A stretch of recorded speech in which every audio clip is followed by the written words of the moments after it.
에베소서 강의 36번째 시간입니다. 분을 내어도 죄를 짓지 말자라는 제목으로 하나님 말씀 우리가 함께 나누도록 하겠습니다. 우리가 계속해서 거듭난 그리스도인들이 어떻게 행해야 되는가에 대한 부분들을 살펴보고 있습니다.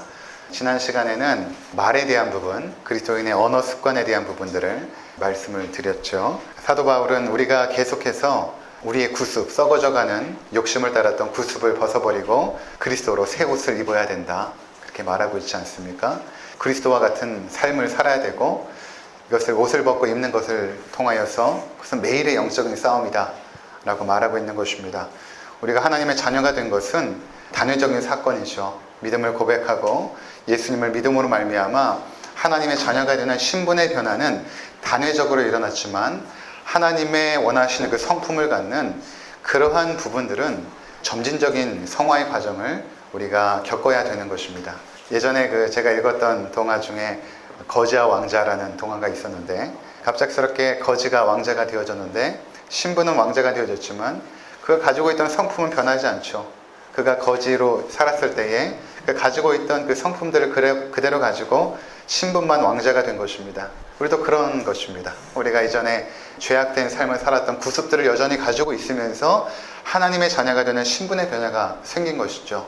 그때 이후부터 우리 가운데 주어진 과업은 무엇인가 하면 우리 안에 살아계신 예수 그리스도를 믿고 의지함으로 우리의 성품을 하나님이 원하시는 성품으로 하나하나 바꿔나가야 되는 그 과정을 우리가 진행을 해가야 된다는 것입니다. 세상 사람들은 한계가 있습니다.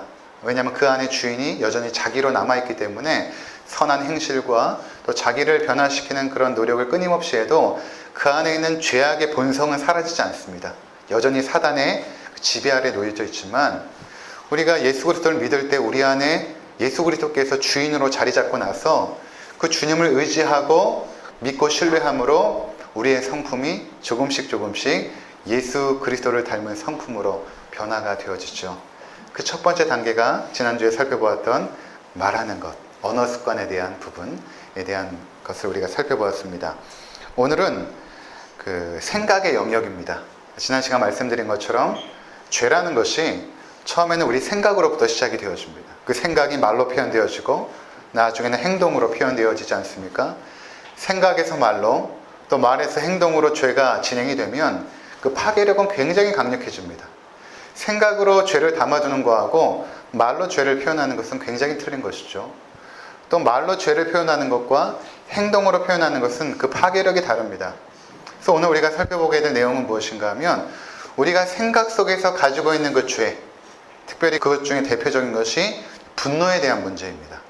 이 분노를 우리가 어떻게 과연 다뤄야 될 것인가 라는 것은 우리가 평생 동안 그리스도인의 삶을 살 때에 아주 중요한 과업 중에 하나입니다. 매일마다 싸워야 되는 그 과업 중에 하나인데 그 부분을 우리가 살펴보고자 하는 것입니다. 이 세상의 모든 끔찍한 범죄는 분노로부터 시작이 되어집니다. 실생활에서 자주 겪게 되는 범죄뿐만 아니라 아주 사회적으로 끔찍한 문제들도 대부분 어디서부터 시작되냐면 그 마음속에 가지고 있는 분노, 그것들 때문에 일어나지 않습니까? 그 성경에 보면 최초의 그 살인사건인 가인이 아벨을 살해한 그 사건도 분노가 사실은 문제였습니다. 그 분노가 동생을 살해하게 되었죠. 살인이나 폭행, 폭언뿐만 아니라 쉬지 않고 일을 하는 일 중독도 사실은 그 저변에 보면 분노가 그 원인인 경우가 많습니다. 성형 중독이나 드라마를 밤새 지켜보는 것도 분노가 그 마음에 있는 경우가 굉장히 많이 있습니다. 왜 우리 아내는 저렇게 밤새도록 드라마를 볼까?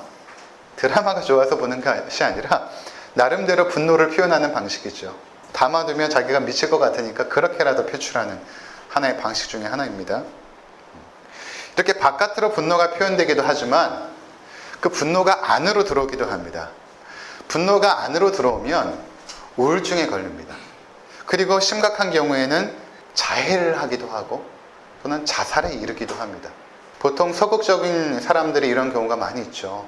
바깥으로 표현하지 않고 안으로 표현하는데 그 안으로 표현할 때 자신을 심하게 학대하거나 또는 심각한 경우에는 자살을 하는 그런 경우도 있습니다. 특히 한국 사회는 쉽게 분노하는 경향이 있습니다. 굉장히 치열한 그 경쟁 구도 아닙니까? 한국 사회가. 땅은 좁고 자원은 한정되었고 치열하게 경쟁해야만 살아남을 수 있기 때문에 날마다 남성들은 대부분 이 만성 피로에 시달립니다. 여기 모이신 대부분의 우리 남자 성도님들은 만성적으로 피로함이 있습니다. 스트레스도 굉장히 많고요. 뭐 가정에서 쉽게 표출하지 않지만 그런 것들이 있습니다. 그러다가 예를 들어 운전을 하는데 조금만 누가 차선을 끼어들어도 확 욕이 나오죠. 욕이 나옵니다. 어떤 경우에는 보복 운전을 하기도 하고 보복 운전을 당하기도 하죠. 조금만 접촉사고가 나도 우리 성도님들 중에도 그것 때문에 지금 고생하시는 분이 있는데 접촉사고가 나면 우리가 바로 내려서 괜찮으세요? 어디 다친 데 없으세요? 이렇게 먼저 말해야 정상 아닙니까? 근데 우리는 먼저 삿대질부터 하면서 싸우려고 드는 경향이 있죠. 여러분, 분노는 습관이고 전염이 된다는 건 아십니까? 분노를 자주 표현하면 이게 습관이 됩니다. 그리고 점차 과격한 방식으로 분노를 표출하게 되어 있습니다. 처음에는 조근조근 얘기를 시작하다가도 목소리가 커지죠.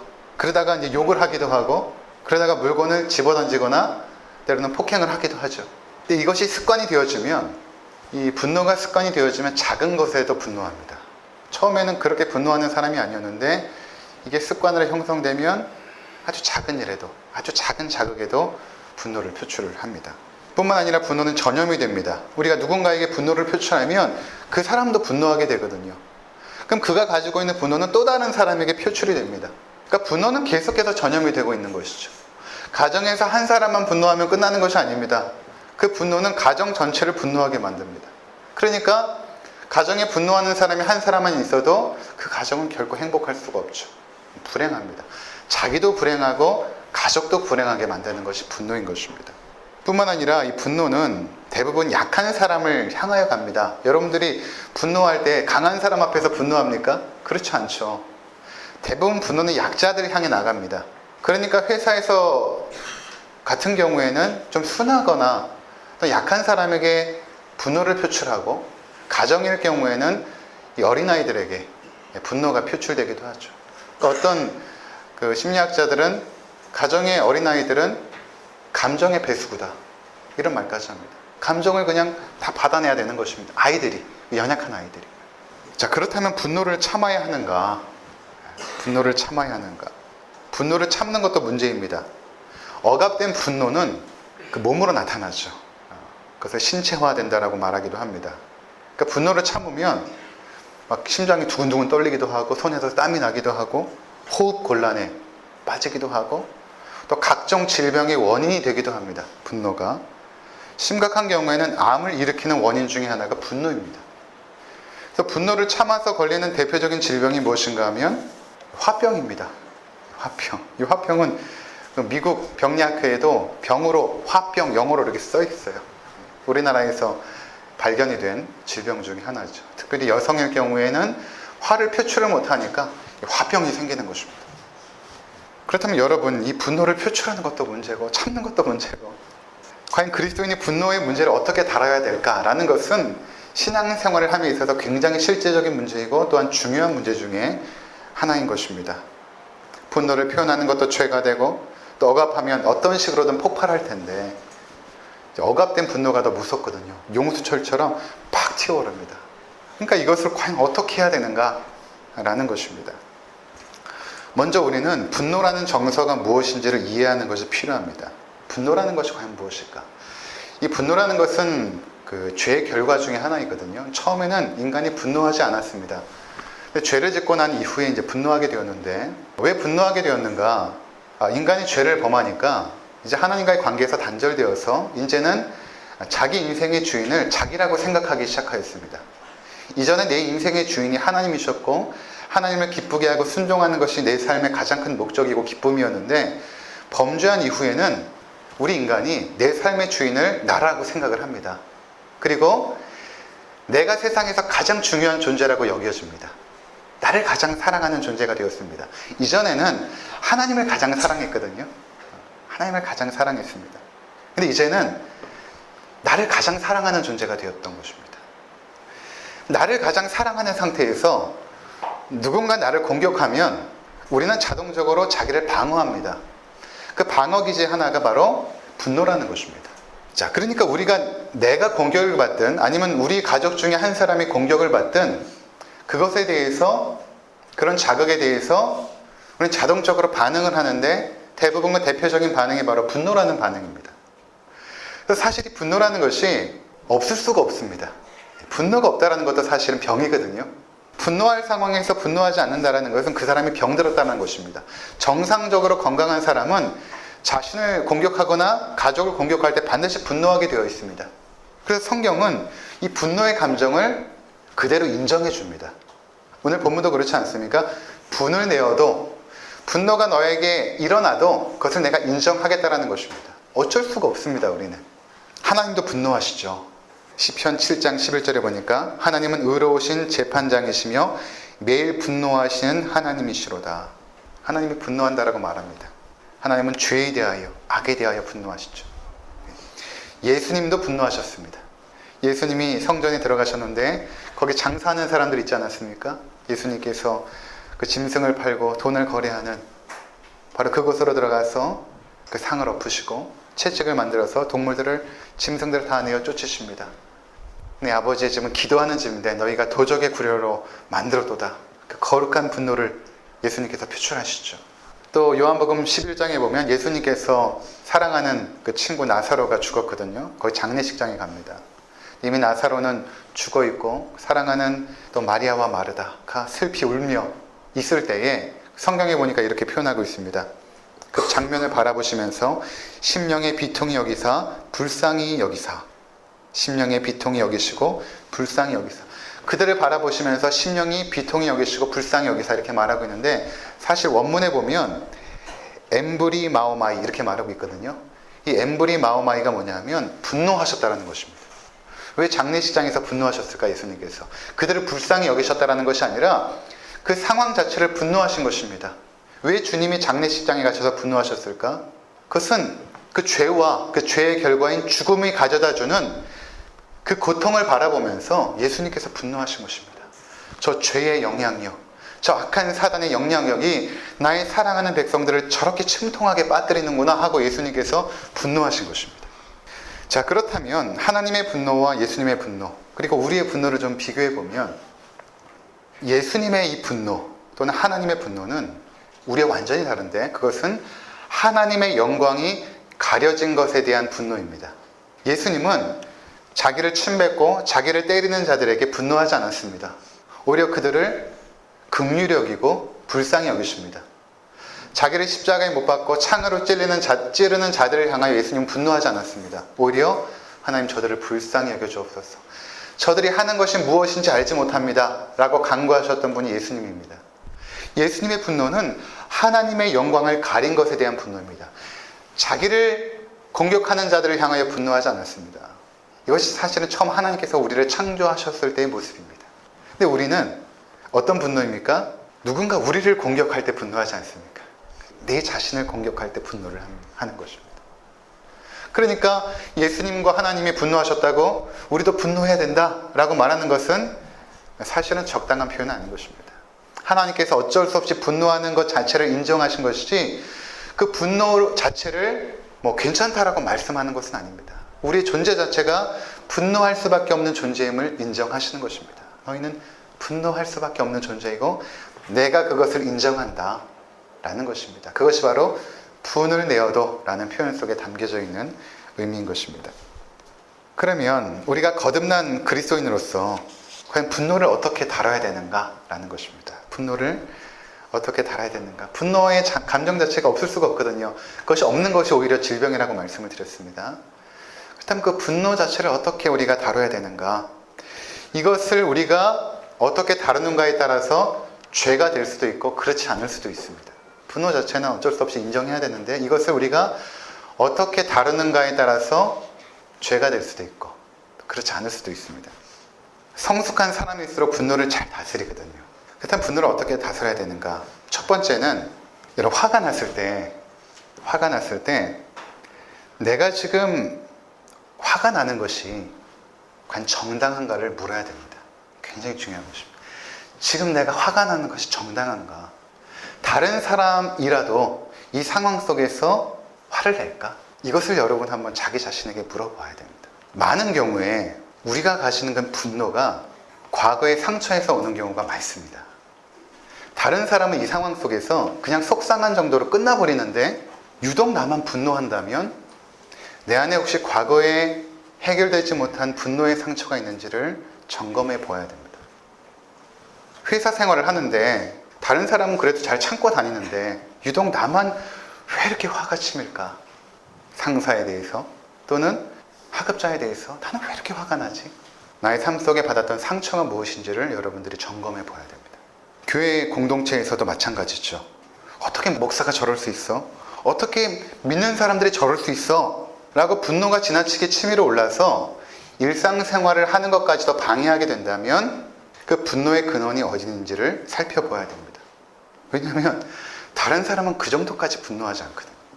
바꿔 말하면 그 상황이나 그 사람이 나를 분노하게 하는 것이 아니라 내 과거의 어떤 상처가 나를 분노하게 하는데 그 분노를 그 상황이 촉발시킨 것입니다. 그러니까 그 사람이나 상황이 잘못된 게 아니라 지금 내가 잘못됐다는 것입니다. 그러니까 그것을 물어야 됩니다. 내가 분노하는 것이 지금 정당한가? 다른 사람도 지금 이렇게 분노하고 있는가를 살펴보아야 됩니다. 내가 과거에 받은 상처, 불안, 두려움, 따돌림, 억압 등 과거에 해결되지 않은 문제들을 가지고 살다가 동일하거나 비슷한 상황에 처해지게 되면 그 억압되었던 분노가 확 올라오는 것입니다. 그래서 여러분, 우리가 자신의 어떤 삶의 과거를 이해하는 것이 굉장히 중요합니다. 자녀에게 지나치게 화를 내는 자매를 만난 적이 있습니다. 그러니까 모든 문제를 그냥 자녀에게 있었던 걸로 알았던 것이죠. 왜 이렇게 말을 안 들까? 대화를 이제 쭉 하면서 자매가 어릴 적부터 부모의 충분한 돌봄과 사랑을 못 받았다라는 것을 알게 되었습니다. 그러니까 부모님들이 이제 맞벌이를 하셨는데 같이 이제 일을 하시니까 그렇지 않겠습니까? 두 사람이 한 공간에서 계속 일하게 되면 자주 싸우게 되겠죠. 그 싸움이 가게에서 끝난 것이 아니라 집에까지도 와서도 뭐 왜 그랬느니 막 부부가 싸우니까 그 어린 자녀가 방에 문 닫고 와서 너무 두려운 것입니다. 아이들이 느끼는 두려움은 거의 죽음의 공포거든요. 막 너무 공포스러운 거예요. 근데 그 상황 속에서 그 누구도 그 아이를 케어해주지 못한 상태로 이 아이가 큰 것입니다.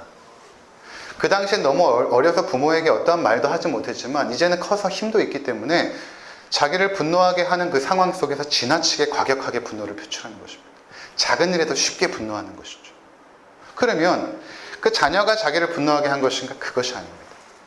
과거의 그 상처, 자기가 분노를 표출하지 못했을 때 그 과거의 어린 시절에 그 부모가 주었던 그 상처가 이 자매에게 남아있었던 것이죠. 어릴 적 그 두려움에 떨던 자신이 전혀 돌봄을 받지 못하고 그 억압된 그 마음의 두려움과 떨림을 그 누구도 알아주지 못하는 상태로 자라게 되면 분노의 아이로 자랄 수 있습니다. 그래서 여러분, 때로는 이런 거 있지 않습니까? 불의를 보고 못 참는 사람들. 대부분의 사람들은 참는데 왜 나는 불의를 보고 못 참을까? 과거의 상처가 있을 확률이 많습니다.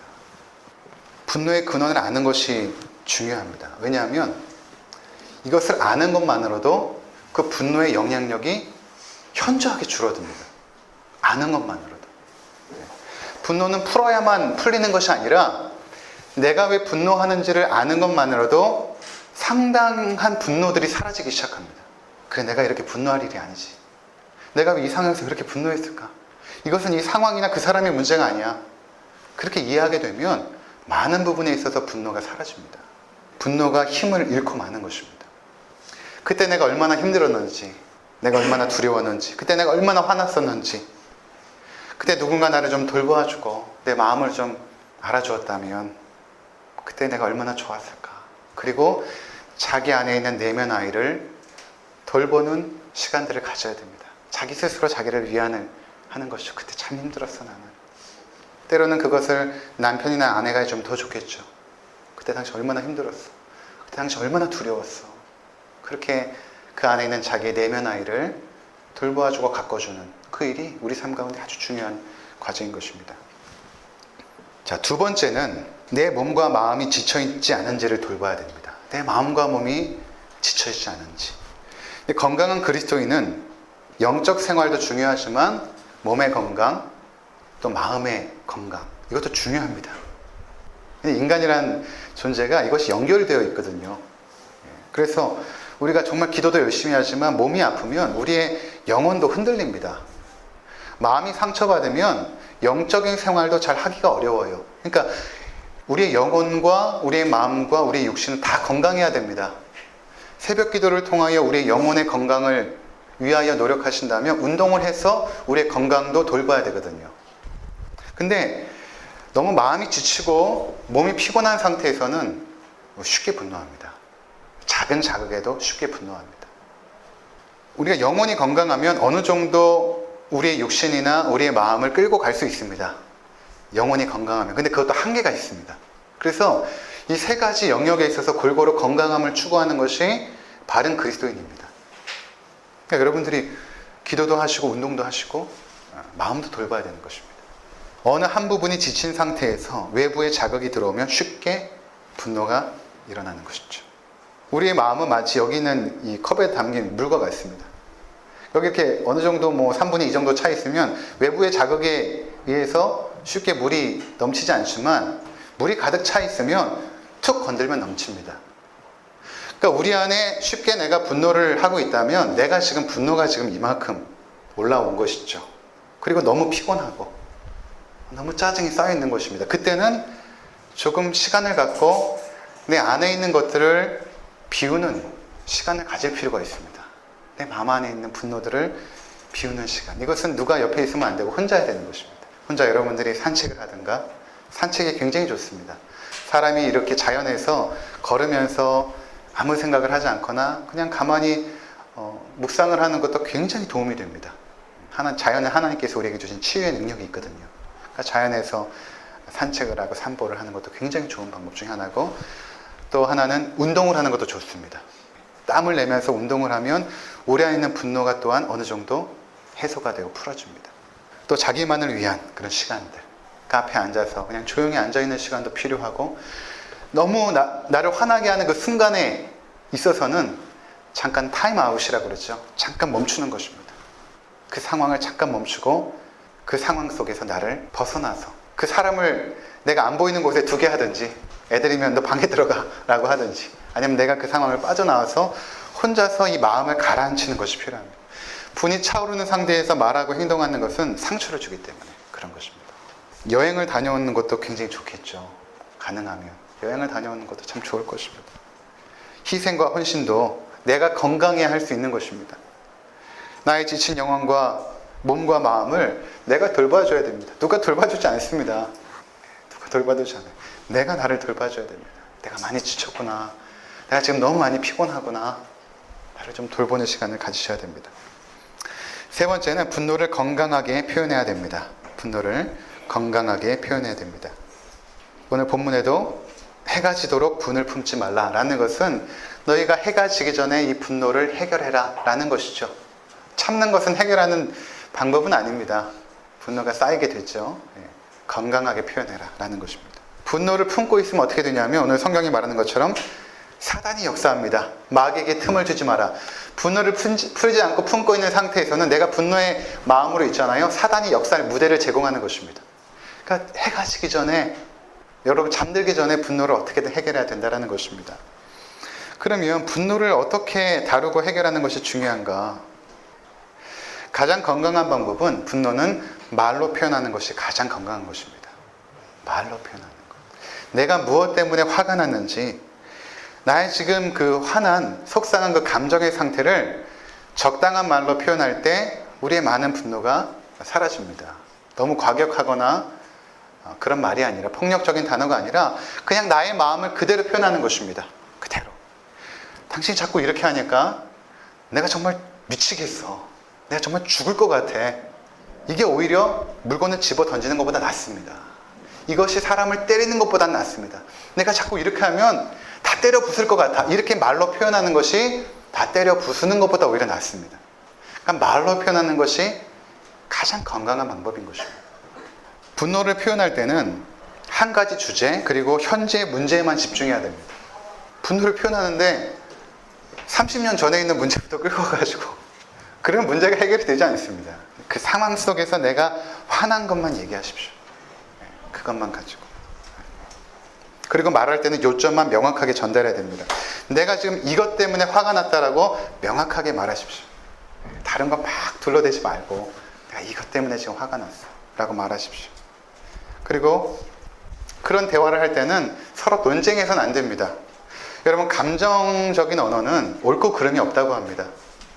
화가 난 상태에서 나는 지금 때려 부수고 싶어 라는 감정적인 단어를 야, 저 사람 어떻게 저런 말을 하나 이렇게 생각하면 안 됩니다. 그냥 그것을 받아줘야 됩니다. 화가 난 상태에서는 그 감정의 말을 그냥 수용해 주는 것이 필요합니다. 그게 진심은 아니거든요. 그냥 속상해서 하는 말이지. 그거를 그냥 받아주는 것입니다. 그 상황 속에서. 그 말꼬리 잡고 논쟁하기 시작하면 싸움이 커집니다. 감정의 언어는 받아주는 것입니다. 수용해 주는 것입니다. 논쟁해서는 안 됩니다. 그리고 말할 때도 이렇게 해라가 아니라 난 당신이 좀 이렇게 해줬으면 좋겠어. 우리 자녀들에게도 엄마는, 아빠는 네가 이렇게 해줬으면 좋겠어. 그럼 엄마 마음이 참 좋을 것 같아. 이렇게 얘기를 해야 됩니다. 가능하면 판단이나 비판하는 말이 아니라 그런 이야기를 할 때 유순한 눈빛으로 또 이해하는 눈빛으로 바라보아야 됩니다. 어떻게 당신 나한테 그런 말을 할 수 있어? 이렇게 되면 싸움이 커지고 살다 보면 그럴 수 있어. 따라해 볼까요? 살다 보면 그럴 수 있어. 사람이 다 그렇지 뭐. 시작. 그렇게 말하고 넘어가는 것입니다. 그렇게 말하고 그 분노를 갖고 있으면 나만 파괴되잖아요. 그 분노를 갖고 언제까지 힘들어 하시겠습니까? 그냥 사람이 다 그렇지 뭐. 살다 보면 그럴 수 있어. 남편이 밖에서 힘들게 막 뭔가 화가 나서 오늘 상사 때문에 이렇게 정말 미치겠어. 어떻게 그 사람 나한테 이럴 수 있어. 그렇게 하면 아내가 그걸 듣고 같이 화내지 말고 에이, 살다 보면 그럴 수 있지 뭐. 남편이 때로는 사기를 당해가지고 큰 피해를 입고 와도 그거 어떡하겠어. 그거 어떡하겠어. 살다 보면 그럴 수 있어. 그렇게 하고 넘어가는 것입니다. 제가 충청도 와서 정말 아주 멋있는 말을 배웠어요. 충청도 와서 괜찮아요. 너무 멋있는 말이에요. 괜찮아요. 정말 괜찮은지 모르겠지만 그러고 이렇게 넘어가는 것입니다. 그리고 때로는 못 본 척, 못 들은 척 일일이 여러분을 자극하는 그 모든 상황에 일일이 대항하시겠습니까? 그냥 때로는 못 본 척 넘어가시고 때로는 못 들은 척 넘어가시는 것입니다. 그래야 내가 분노를 안 내고 죄를 다스릴 수 있는 것입니다. 화를 자주 내는 사람들을 보시면 여러분들이 저분이 참 과거에 많이 힘들었구나 이렇게 이해하시는 것입니다. 왜 남편은 저렇게 화를 낼까? 왜 내 아내가 저렇게 작은 일에도 화를 낼까? 과거에 어려운 일이 많았구나. 과거에 상처가 많았구나. 그리고 보듬어 주는 것입니다. 안아주고. 야고보서 1장 19절과 20절에 보면 이렇게 말합니다. 내 사랑하는 형제들아 너희가 알거니와 사람마다 듣기는 속히 하고 말하기는 더디하며 성내기도 더디하라. 사람의 성내는 것이 하나님의 의를 이루지 못함이니라. 듣기는 속히 하고 듣는 것은 여러분들이 잘 경청하는 것입니다. 상대방의 이야기를 잘 경청하고 말할 때는 조금 더디게 또 성을 내더라도 좀 더디게. 잠언 12장 16절 미련한 자는 당장 분노를 나타내거니와 슬기로운 자는 수욕을 참느니라. 분노를 당장 나타내는 것은 미련한 행위입니다. 슬기로운 자들은 분노를 다스릴 줄 압니다. 화가 나면 30초, 그것도 모자라면 3초는 참아야 됩니다. 최소한 3초는 참아야 됩니다. 확 참고 하나, 둘, 셋. 상담을 배울 때도 상담 기법 중에 뭐가 있냐면 상대방이 얘기할 때 얘기가 다 끝나고 3초 참고 이야기하는 것입니다. 왜냐하면 그 사람이 또 얘기할 수 있기 때문에. 얘기가 다 끝나도 내가 하고 싶은 말이 있어도 하나, 둘, 셋. 또 다른 얘기 하실 거 없습니까? 3초를 참는 것입니다. 그 자리에서 잠깐 벗어나서 물을 마시는 것도 도움이 됩니다. 너무 화가 난 상태에서는 잠깐 부엌에 와서 물 한 잔 마시면서. 분노 때문에 많이 힘드신 분들은 금식하는 것도 도움이 됩니다. 사람이 한 3일 정도 금식하게 되면요, 그 작은 일에 별로 분노하지 않아요. 배고프니까, 배고픈 욕구가 먼저니까 지쳐가지고 그래 그렇게 살아라 넘어갈 수 있거든요. 마지막으로 요셉의 모습을 통해서 분노를 건강하게 해결하는 모습을 살펴보고 마치도록 하겠습니다. 우리가 잘 아는 것처럼 요셉은 형제들의 미움을 사서 애굽의 노예로 팔려갔죠. 얼마나 억울한 상황입니까? 잘못한 게 하나도 없는데도 형제들의 미움을 사서 애굽의 노예로 팔려갑니다. 보디발의 집에서 성실하게 일하고 열심히 일하죠. 근데 보디발의 아내가 요셉을 보니까 너무나 멋진 거예요. 일도 열심히 하고 늘 하나님이 함께하는 것처럼 그렇게 아름다운 모습이었던 것입니다. 아내가 요셉을 유혹할 때 요셉이 그 자리를 뛰쳐나가지 않습니까? 보디발 아내가 화가 나가지고 저가 나를 강간하였다라고 또 누명을 씌우고 또 요셉이 감옥에 갇힙니다. 노예로 팔려갔다가 이제는 감옥에 갇힌 것입니다. 그러니까 얼마나 화나고 분노할 상황입니까? 얼마나 억울하겠습니까? 나중에 우리가 잘 아는 것처럼 하나님께서 요셉을 애굽의 총리로 높여주시죠. 요셉의 삶의 과거를 보면 상처와 억울함과 그 분노로 낼 상황들이 너무나 많았지만 요셉이 애굽의 총리가 되었을 때에 아버지와 형제들을 다 애굽으로 초대를 합니다. 그리고 그들을 그 애굽의 고센 땅에서 평안하게 살 수 있도록 하죠. 근데 아버지가 돌아가신 것입니다. 아버지 야곱이 돌아가시자 형제들이 두려워 떨기 시작합니다. 또 그동안 아버지가 있기 때문에 요셉이 우리에게 해코지 안 했지만 이제 아버지가 돌아가셨으니 요셉이 우리에게 자기가 그동안 받았던 상처들에 대하여 보복하면 어떡할까라고 막 두려워 떱니다. 그때 요셉이 형제들에게 이렇게 말합니다. 창세기 50장 19절에서 21절에 보면 이렇게 말합니다. 요셉이 그들에게 이르되 두려워하지 마소서 내가 하나님을 대신하리이까 당신들은 나를 해하려 하였으나 하나님은 그것을 선으로 바꾸사 오늘날 같이 많은 백성의 생명을 구원하게 하시려 하셨나니 당신들은 두려워하지 마소서 내가 당신들과 당신들의 자녀를 기르리이다 하고 그들을 간곡한 말로 위로하였더라. 요셉은 자신이 당했던 그 과거의 삶에 대해서 더 이상 아파하지 않았습니다. 그러나 요셉은 그 상처를 없다라고 부인하지도 않았습니다. 뭐가 말하냐면 당신들이 나를 해하려 한 것은 맞습니다. 그렇게 말해야 되죠. 내가 지금 상처받았습니다라고 말해야 됩니다. 요셉도 당신들이 나를 해하려 했습니다. 내가 삶 가운데 많은 어려움과 고통과 상처들이 있었습니다. 인정하는 것이 중요한 것입니다. 나 많이 힘들었어. 그때 너무 많이 두려웠어. 너무 많이 불안했어. 라고 말을 하는 것입니다. 당신들이 나를 해하려 했습니다. 말합니다. 그러나 그 뒤에가 중요합니다. 하나님은 그것을 선으로 바꾸셨습니다. 하나님은 그것을 선으로 바꾸셨습니다. 그래서 오늘날 같이 많은 생명을 구원하게 하셨습니다. 내 삶의 역사를 보면 많은 상처가 아픔들이 있었고 형들도 나를 아프게 했지만 그 상황을 하나님께서는 오히려 선함으로 바꿔주셨습니다. 그리하여 하나님의 놀라운 구원을 이루는 도구로 사용하실 것입니다. 그때 그 상처 나는 더 이상 힘들어하지 않습니다. 그것을 통해 하나님은 합력하여서 선을 이루셨습니다. 라고 고백하는 것입니다. 그렇게 우리는 우리의 과거의 아픔과 우리의 두려움과 우리의 분노와 우리의 상처들을 승화시켜 나가야 되는 것입니다. 아름답게 하나님 앞에서. 사랑하는 성도 여러분, 하나님은 우리의 상처를 통해서도 일하시는 분이십니다. 우리를 분노하게 하고 아프게 하는 그 상황을 통해서도 일하십니다. 나에게 아픔을 주었고 두렵게 했던 그 상황을 분노로 받아들이는 것이 아니라 하나님의 연단과 훈련과 일하심의 과정으로 받을 수 있어야 되는 것입니다. 그 일을 통해서 우리는 주님을 더욱 의지하게 되었고 삶에 대한 유연함과 긴 호흡을 가지게 되었기 때문입니다. 오늘 말씀처럼 분을 내어도 죄를 짓지 말라. 이 말씀 속에서 귀한 교훈을 얻으시는 주의 백성들 되시기를 주님의 이름으로 축원을 드립니다. 기도하겠습니다.